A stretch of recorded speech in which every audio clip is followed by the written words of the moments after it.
Today on the 2020 Awards podcast, we're looking back at Guillermo Del Toro's directorial debut, CRONOS.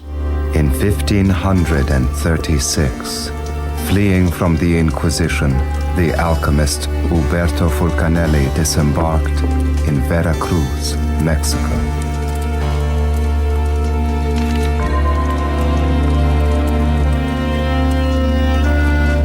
Appointed official watchmaker to the Viceroy, Fulcanelli was determined to perfect an invention which would provide him with the key to eternal life. CRONOS was written and directed by Guillermo Del Toro. It's basically a story about a mysterious device designed to provide its owner with eternal life, which resurfaces after 400 years, leaving a trail of destruction in its path. At the time, CRONOS was the most expensive Mexican film ever made at $2 million, and while it only made $600,000 at the U.S. box office, it did receive a 89% rating on Rotten Tomatoes, and though it received no respect from the Academy Awards, it's kind of become a little bit of a cult classic. My guest today is filmmaker Dan Gildark. Dan is the director of the horror film Cthulhu, and his next horror film, Second Skin, is currently in development. Welcome to the show, Dan. Hello. Hey. So we saw it together the other night. We watched CRONOS at the screening, and you had not seen it before, correct? No, I hadn't. And maybe that's why you were willing to come see it. No, I was very curious. Yeah, for sure. Because I'm not sure either of us would want to see it again from what I'm picking up from you.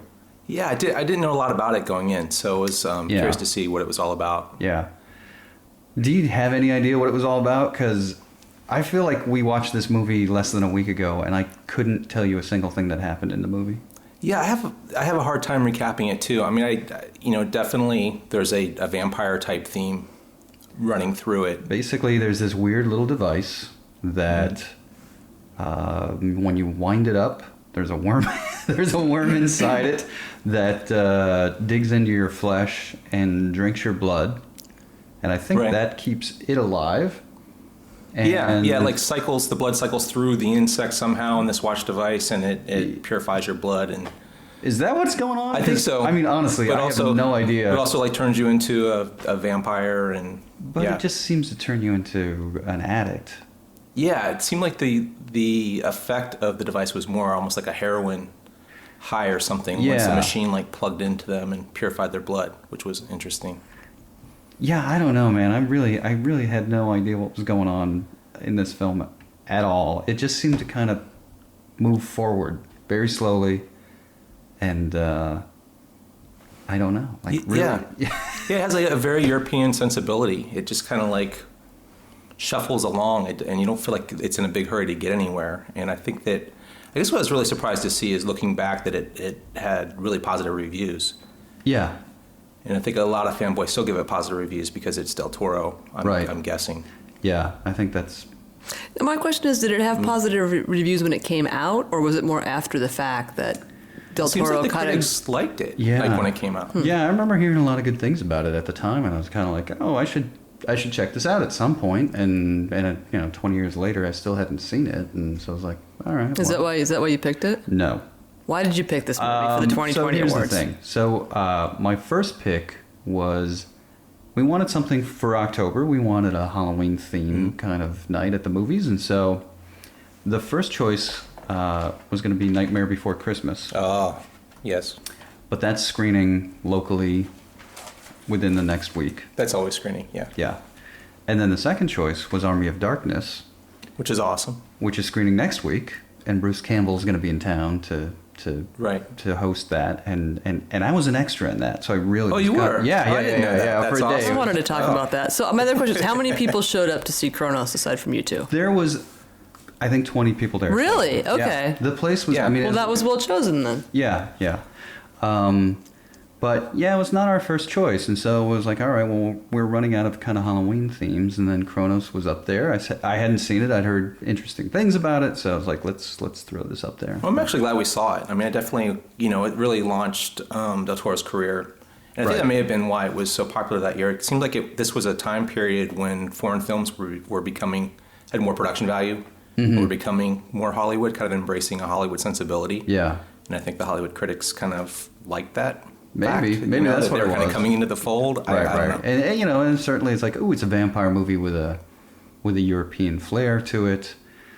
But yeah, I'm still trying to figure out. Like, It's interesting looking at the movie poster because it has this beautiful woman with the CRONOS device on her neck, and like there's no beautiful women in the movie. Right. Yeah. It's interesting. Yeah. Maybe it's a picture of the little girl now, 20 years Oh, ago. maybe. Yeah. She was cute.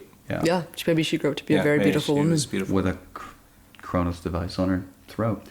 I mean, seriously, if we had to recap this movie,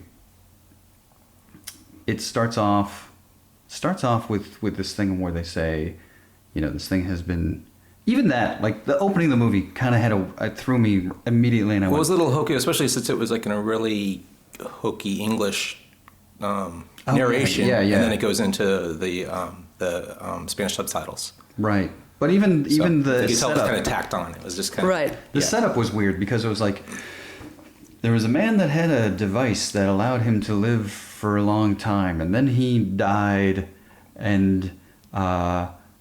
but the device was never found at his home after he died. And I was like, who knew about this device then, and who was looking for it, and how And was who are it you never telling us found? about it? Yeah, Like, I don't so it was understand. it was just sort of like, but wait, even your logic starting off doesn't kind of make sense. So, but then the movie, I don't even remember what happens next. Then we go to the So it sets it up. It's like very familial setting. It's a grandfather, his wife, and the It's like little a daughter. junk shop, right?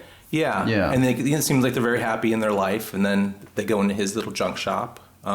The lead actor, who I guess is like a famous Argentinian actor. The acting was actually, if we can say something good about it, I mean, the acting was good. We can talk more about that in a minute. With Ron Perlman, it was pretty funny. He was very funny, yeah. But I thought it was interesting, just the whole familial setup, and then he seems like pretty happy, and then this device comes into their life and like pretty much wrecks his life and just destroys everything. And Right.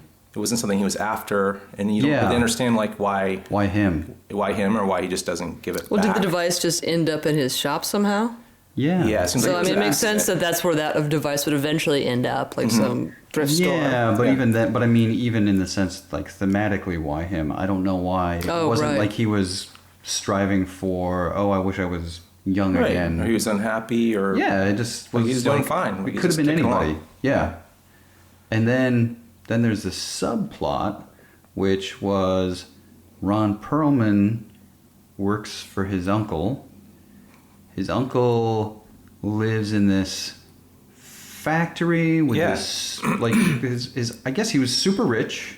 right. He was dying. We don't know. He found out why about this was device somehow, and he wants to. And he knew it was hidden in an angel because he'd been tracking down these wooden angel statues, and he lives in this nasty, ugly factory. But of course, the top floor of the factory is a beautiful, tricked out set. Well, they always are, though. Yeah.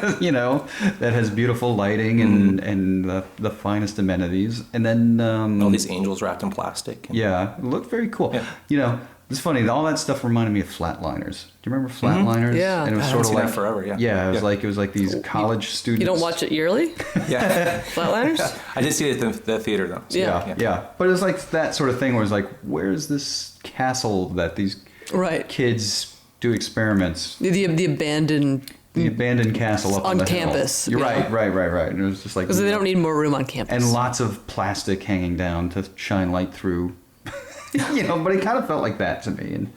And then so he sends Ron Perlman, his nephew, out to track down this CRONOS device. It was super interesting. I mean, as an actor and his. Well, that was my favorite thing about it, is that he was like, he wanted to get a nose job.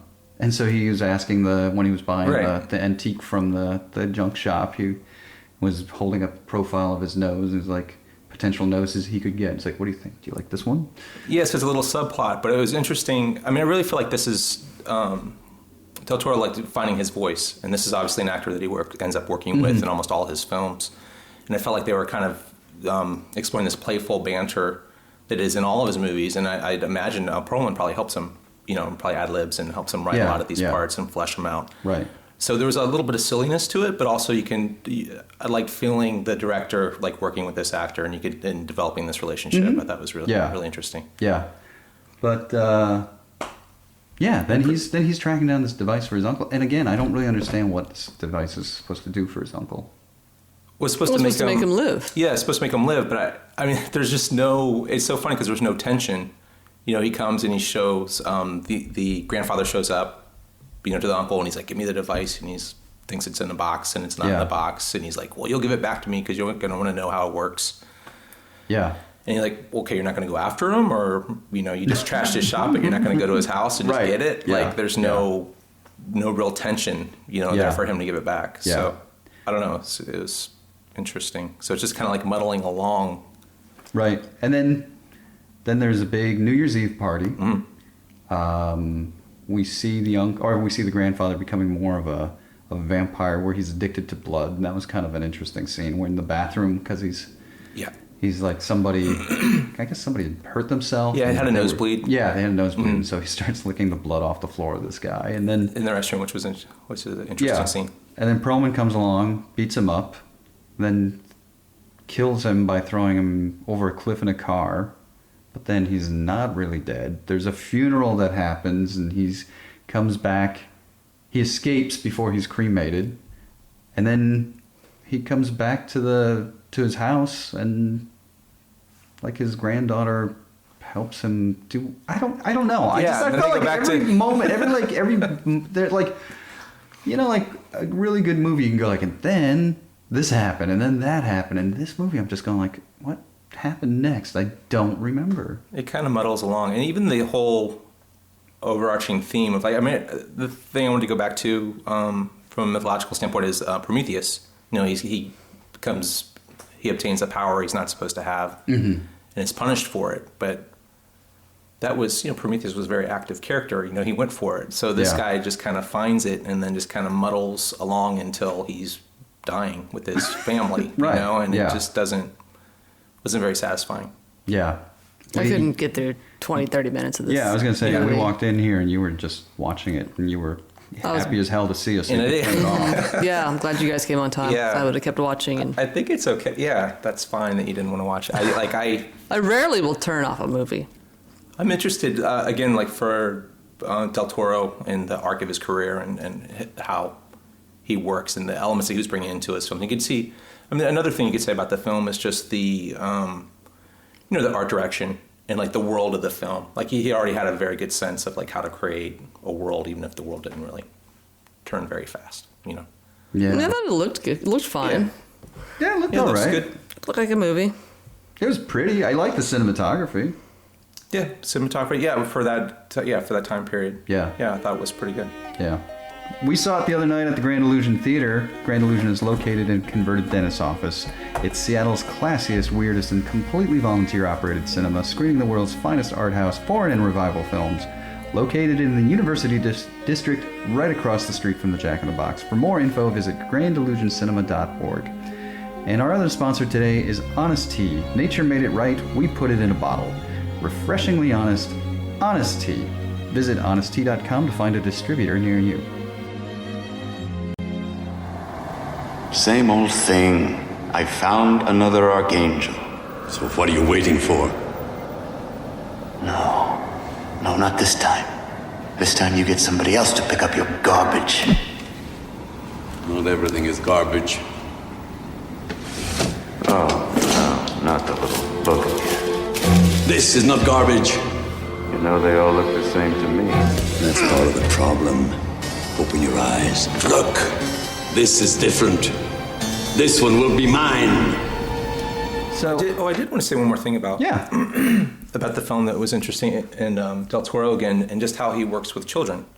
How he went on The Devil's Backbone and the whole theme with the orphanage. So the granddaughter in this, was her name Angel? Aurora. Aurora. Okay. Yeah. I just thought it was interesting his relationship with children as a director too, and how he's fascinated with how they. How their world works, and getting to deeper truths through children. I think it's interesting. Yeah. He also does something that I thought was a good idea. If you are working with children, she had not a single line of dialogue in this whole movie. Yeah. Not one word is uttered. Oh, really? Yeah. Yeah. Didn't notice that. So she's kind of like a no mask. She's kind of like the silent, innocent witness. Right. Yeah. To what's transpiring. Yeah. And that's a good trick. Yeah. That way it's a great trick. That way you don't have to worry about whether or not they can act. It's just kind of looking doe-eyed through the whole film. Yeah. It's a good idea. We'll just go through these categories. Best makeup. Even when his face is peeling off and he's becoming a vampire underneath, it was like the idea and the effect was okay, but like it didn't blow me away. Yeah, I was like, this is really... Because you didn't really understand like what was underneath. No. So they're making the line like he's being reborn and he's like marble white, and the guy in the beginning died and he was marble white, but what does that mean? Is he completely a vampire, or is it going to like turn pink again, like like a normal human being? Like I don't understand. Best art direction by Tolita Figuero. Art direction's good. Yeah. It's solid. I can see it as a nominee. But probably won't win. I'm going to go back to my Flatliners comment and rest my case. Okay. Cinematography by Guillermo Navarro. Was very competent. Yeah, actually, I thought that was, like I said, I think of all the technical aspects, I think that was kind of the thing that stood out. It was solid. So. Best editing, Raul Davalos. Pretty straightforward. Yeah, could have been a lot shorter. Yes. Another film it reminded me of a little bit is Thirst. I don't know if you've seen I've never seen that. Korean, but Park Chan-wook, who did the Vengeance trilogy. There was a lot of expectation because he was coming off the Vengeance trilogy, and it just kind of blown up in America, and people were anxious to see it. But it's kind of the same thing. It meandered. It was like, I forget what the running time is, but I'm sure it's over 2 hours. Yeah. For that too. So just kind of another, ostensibly a vampire film, but just kind of that's a theme in it, and then it's just kind of exploring. Not really sure what. Well, it's funny. I mean, I think I'm not a fan of genres, so it's like, to me, if you're gonna do a vampire movie, I think you can do your own universe. Like, I don't think you have to, stick to the rules, so to speak. And but I just want there to be a point to it, And I feel like this was just kind of like, now it goes over here, and now it goes over there. Yeah. And that's I think the big problem. There wasn't a point. Yeah. Best original score, Javier Alvarez. Didn't throw me. You were saying you think it was a little... Yeah, it was a little heavy-handed. Yeah. I actually like the silent bits in the film more than I like the score. Yeah. Best supporting actor, Ron Perlman. Perlman's awesome. It's interesting to me that he gets very heavy-handed and corny in his roles, but it's just interesting to me that he's so funny-looking that he had to go to Mexico and has worked with some French directors, too, to like really build his career. And now he's in high demand here. But, I just love that the more European sensibilities, like love interesting faces. Mm-hmm. So. Yeah, I had the epiphany watching it the other night that he kind of looks like a cross between Will Ferrell and Tom Waits if they had a baby. Yes. That's dead on, yeah. So. Remember that TV show he was on, like in the 80s, Beauty and the Beast? Mm-hmm. He was the Beast. Yeah, he's a funny looking dude. But I felt like he did as much as he could with his character. I feel like oh, definitely. I didn't really, again, I didn't even know, I didn't understand why he was working. It should have been like a really supporting part, and it was a way bigger part than the uncle who's trying to get the device. Right. But I feel like I still don't understand why he's working for the uncle. There's like a lot of question marks in this movie for me. And that he wants his money, right? It's the whole thing with the will, and he's wanting him to die so he can get his nose job. Yeah. But I do feel like he kind of I wouldn't be surprised if a lot of that stuff that was fun about that character was Perlman that brought that to the table. I'm sure. Yeah. It was. So, best actor, Federico Luppi as Grandpa. He's a good actor. I like that guy. I actually want to look him up and see what else he's been in. But again, I didn't know what was going on in the movie, so I can't fault him for that. But it's hard to get behind anything when it feels like it's just sort of could have been anything. Yeah, I guess I'm really curious why the critics were excited about it. I don't know. I'm trying to put it in its place in time, even think about what was coming out around that time, and there still isn't anything that. I'm trying to remember. Was that when the Mexican film movement kind of really was starting to pick up? It must have been. Yeah. I think the critics tend to do a lot of stuff where it's like, ooh, it's not like what we've seen before, so let's get excited about it. Doesn't have to be good. It's just different. Right. So, best screenplay, Guillermo Del Toro. No. Yeah, I was lost from the first scene. I really didn't understand anything that was happening in this movie, which goes to the next. Maybe we lost it in the translation. Yeah, maybe. Which goes to best director, also Del Toro. No. Yeah. He definitely improves later as a director. Best Picture. No. Absolutely. Oh, we're still talking about this one? Yeah. I just thought this was a mess. Yeah, me too. Yeah. Yeah. So I think again, like if you're gonna watch it, just if you're interested in Del Toro. Yeah, seeing where he came from. Yeah. Like the early days, then fine. But like as like speaking for genre standpoint, or even like as just an overall filmic standpoint, you probably skip it. Right. I would say skip it. So, all right. Well, That's it. Dan, Worth working it. thanks for joining us on our shortest episode ever. No, it's not. Oh, that's right. It's not our But short. once you edit it, it will be. No. Oh, it'll be just... There's one that's short. Chronos, should we see it? Skip it. But that was our fake episode. Once again, I'd like to thank our sponsors, Grand Illusion Cinema and Honest Tea. If you're a movie lover and would like to support us, you can subscribe to the 2020 Film Club. Your annual subscription gets you into 10 of our monthly for your consideration screenings here in You can Seattle. see movies like Chronos. Yeah. and it also gets you a ticket to our annual ceremony in February. It's over $100 value for only $40. To enroll, just visit us at the2020awards.org and look for the subscriber link. Until next time, remember, it's never too late to start thinking about the past.